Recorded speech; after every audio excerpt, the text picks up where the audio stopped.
Yo, what is going on YouTube? It's your boy Dan, aka A-Job. I'm bringing you guys a brand new Pokemon Sword and Shield video today. I just got back from the mountains, had a nice relaxing weekend away, but I'm back to make you guys another video, and this one is pretty darn epic. We're gonna cover a handful of different things, including some new information, some potential new Gigantamax forms, and I'm pretty convinced, and then some rumors as well. So plenty of content in this video. Be sure to hit that like button down below. Subscribe if you guys are new. We are so close to 500,000 members of the A-Drop Army, and I know you guys can do it, so show some love for the #1 place to get your Pokemon Sword and Shield information. Real quick, we're gonna jump into it. We've got a Target exclusive pre-order. If you don't know, you can order both Sword and Shield as a dual pack with this nice kind of steelbook case available exclusively at Target in the United States. For those who are interested, this is where you can get your steelbook. I personally have my pre-order through Amazon, and I'm probably gonna just grab it digitally anyway. But for those who want the steelbook, something to kind of, I don't know, memorabilia for the game, Target in the United States. Now let's jump into some of the good stuff. And again, I've got some crazy stuff at the end of the video, but this is a really cool thing here. I've actually got Jeremy to post this on Twitter, and I had actually come across this already, but I was going away for the weekend, so I didn't have a chance to really cover it. But this is some pretty crazy stuff. So this is the floor in the train station. I actually had mentioned it in the previous video that I was going to talk about it in more depth, but this is the floor kind of design in the train station, and if this doesn't spell out Gigantamax forms, I don't know what else does, man, if I'm being totally honest with you. But anyway, we've got a handful of different Pokemon. One of them is blocked by the seat, so we don't know what that is. But this is Charizard. You have to remember, all these pictures are the Pokemon basically looking to the left, right? So it's kind of like their profile, not their forward one. It's like if I was facing this way, right? So that's what we're looking at. So this is Charizard here. This is Pikachu, very clear, right? It's his ears and his tail. This is Machamp, right? Very obviously Machamp, and we're gonna jump into the Machamp here shortly. This is Butterfree, and this one's a little tricky to see, but it's actually Gengar. When you like flip it around and look at it the right way and stare at it long enough, it definitely is Gengar. This is supposed to be Butterfree again. Kind of have to bear with me. But what does this mean? Well, we know that Charizard, Pikachu, and Butterfree all have Gigantamax forms, but Machamp and Gengar do not at this moment. I definitely believe that both Machamp and Gengar are gonna get Gigantamax forms. And then there's this other poster that I believe was in Leon's room, whatever it may be, and this poster here shows off Charizard, Machamp, and Gengar with red eyes. Obviously Leon having a Charizard, very interesting stuff. Who knows what the deal with this is going to be, but I have a good feeling that we are going to indeed get a Machamp Gigantamax form and a Gengar Gigantamax form just from these two teasers. I mean, to me, this is enough evidence for me to just be on board with it and believe. There's also this little statue guy right here, this little froggy dude next to the TV. That's actually from Sinnoh, it seems, from Diamond Pearl Platinum, so perhaps there's some tie-in there, but nevertheless, a pretty cool thing going on here with this like emblem in the floor.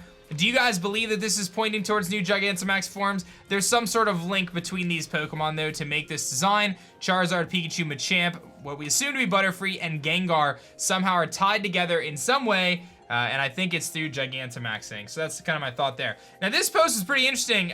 This guy went out and said, our team is one of many who had the opportunity to play 2 hours of Sword and Shield. We asked our graphic artist to conceptualize the Gigantamax Machamp we saw. We can't wait to see the official artwork. So this is apparently what Gigantamax Machamp looks like from someone who apparently played the game for the first 90 minutes to 2 hours, who apparently saw the Gigantamax Machamp. Now, there's not really any way for us to verify this time until the game comes out, because you know, the guy can't admit to who he is. He could be someone who actually was part of Game Informer or IGN or whatever.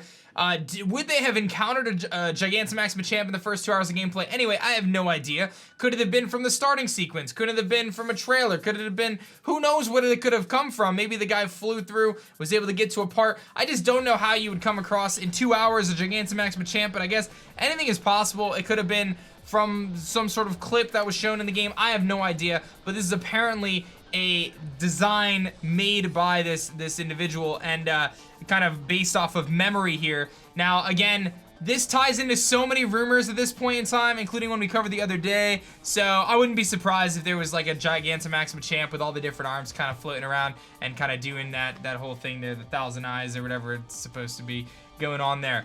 So some pretty interesting stuff. So kind of tying back into the Machamp here. Separately, we have this post here. Now, a couple other things. For those who didn't see it, I'm going to jump into the rumor stuff here shortly. But for those who didn't know, Team Rocket has indeed been confirmed for the brand new Pokemon anime. You guys asked me to cover anime on the channel, so this is me covering it. New art style for Jessie and James. I think they look pretty derpy if you ask me, but I'm not opposed to the new art style. I just feel like they particularly look kind of weird. Like James, I feel like looks pretty normal. Jessie, I feel like looks pretty distorted, but I don't know. Maybe that's just my opinion. Maybe they need to grow on me. I'm not really a big fan though. Like I said, I feel like Jessie just looks kind of weird to me. The Pokemon look pretty normal otherwise though. So that's the latest in Pokemon anime news there. Now we're gonna jump into this. Moocrush, who he's got the 252 in his name, which is super cool. Moocrush actually made the 252 logo for this year's stream and marathon announcement, which by the way, I'm doing a Nintendo Switch giveaway for 3 Nintendo Switch Lites. Go check out my 252 announcement if you haven't yet on how to enter that. But he covered basically before Sun and Moon came out, the Pokemon in red were the ones that were revealed before the game even came out. And you could just see by looking at this how insane it is, how many Pokemon were revealed, right? So like, everything was revealed before the game came out, basically, right? I remember Toxapex and Marini leaked on a TCG art, but otherwise, like, pretty much everything was leaked. We knew about Buzzwole, we knew about Nihilego, we knew about the Tapus, we knew about most of the Ultra Beasts, we knew about Nebby, right? We knew about so many things, right? Like, we knew about Crabrawler, but we didn't know Crabominable, but like, look at how much is red. We knew about all the Alones except for this. So anyway, a lot of people were saying, oh my god, why, you know, we don't have more information or whatever, but this is a good thing, right? The less they kind of spoil or reveal going into the game, I think the better off we're gonna all be. So this is a really cool graphic by Crush, so good stuff there. I think it really just visually shows just how much was revealed last time, and to compare, like, I don't even think we're at like a third right now with what I'm expecting to come from Sword and Shield. So anyway, next thing here, there's this new rumor here. I'm gonna kind of skim through a lot of this. This is about a Nintendo Direct on November 13th. I'm just gonna skip to the Pokemon part because it goes on to talk about a bunch of different games.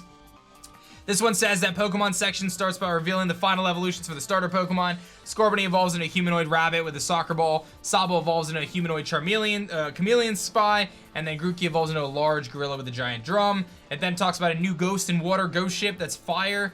A Ghost and Water ghost ship and a fire grass goat with a pan flute are announced as the version exclusives. The Pokemon Enter the Space Dolphin being revealed as legendary, although the type is unknown. I don't buy this, to be honest. It'll be pretty easy to know right away. If they don't announce a Direct on the 13th, obviously we throw that out. I don't think they're gonna release the final starters personally. Like, I just don't see the final starters getting released before the game comes out at this point, because we haven't even seen middle evolutions. It'd be very weird for them to drop middle evolutions and final evolutions with just 25 days to go. To me, it just doesn't make sense. Now, the next rumor I'm gonna look at does have some inappropriate language, so perhaps I will blur it out, but let's take a look here. Maybe I won't, I don't know. You've got this person here made a rumor post covering a bunch of different things. I thought it was interesting. They said there's many new Pokemon, probably over 120 if you count Galarian forms. There's a ton of Galarian forms. The majority of them are from Kanto. Fairy Ground Nidoking and Queen with crowns. Fighting and Fairy Primeape, Water and Psychic Golduck, with a new evolution and many more. There's also several from Johto, like Water and Fire Octillery, Ground and Flying Phanpy, and a bunch of Galarian evolutions. And Sinnoh, the most prominent one, is a Fighting and Dark Lopunny inspired by the Punk Girls. Its evolution is the counterpart of Obstagoon, and the Team Yell girls use it all the time. Hardly from the other regions, the only ones I found otherwise are Zigzagoon, Fairy and Dark Aromatisse with the Plague Doctor evolution, which is like such a fan idea concept. Electric and Steel Kling-Klang, Water and Fairy Milotic, Fairy and Rock Comfey that looks like a jewelry necklace, Fairy and Normal Delcatty. So it seems like we're just throwing Fairy on everything. Some Pokemon that can Gigantamax are Machamp and Gengar, which does tie into what we talked about at the beginning of the video.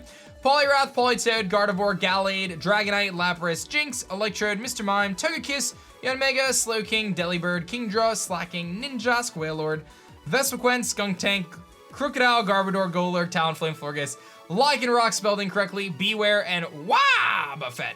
The only starter from the other gens that appears is Charmander, which I have a really hard time believing. Still, initially I was like, okay, there's not gonna be legendaries, and most of the starters are getting cut, but I think the starters probably make it, because if there's anything that they keep to make people happy, it's the starters, because I would imagine if you polled 1,000 people and said, what's your favorite Pokemon? I would imagine the majority of the people are gonna answer their favorite Pokemon as one of the starter Pokemon.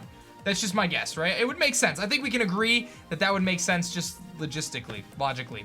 not logistically.